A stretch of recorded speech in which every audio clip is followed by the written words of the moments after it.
Membangun negara maju dengan pemberantasan korupsi total negara hanya bisa maju bila uang rakyat digunakan sepenuhnya untuk rakyat.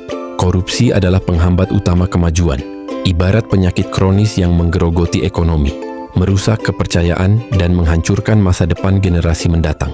Langkah pertama adalah reformasi sistem hukum. Hukum harus ditegakkan tanpa pandang bulu. Tidak boleh ada lagi orang kebal hukum karena jabatan atau kekayaan.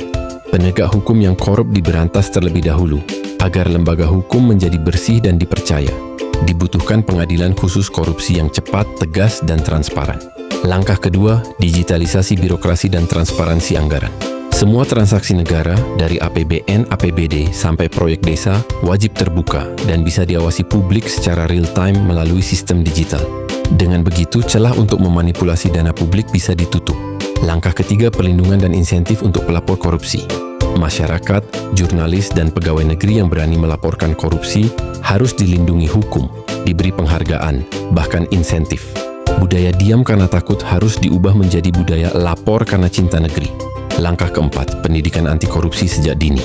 Anak-anak di sekolah harus diajarkan integritas, kejujuran, dan tanggung jawab sosial. Generasi yang tumbuh dengan nilai-nilai anti korupsi akan menjadi benteng moral di masa depan. Langkah kelima, sanksi sosial dan pemiskinan koruptor. Harta hasil korupsi disita dikembalikan untuk pembangunan rakyat. Koruptor tidak hanya dihukum penjara, tetapi juga dilarang menduduki jabatan publik seumur hidup. Ketika korupsi diberantas secara tuntas, dana pembangunan tidak bocor, infrastruktur selesai tepat waktu, pendidikan dan kesehatan terjangkau, lapangan kerja tercipta, dan rakyat merasakan manfaat nyata. Kepercayaan investor naik, ekonomi tumbuh, dan negara melesat menjadi maju.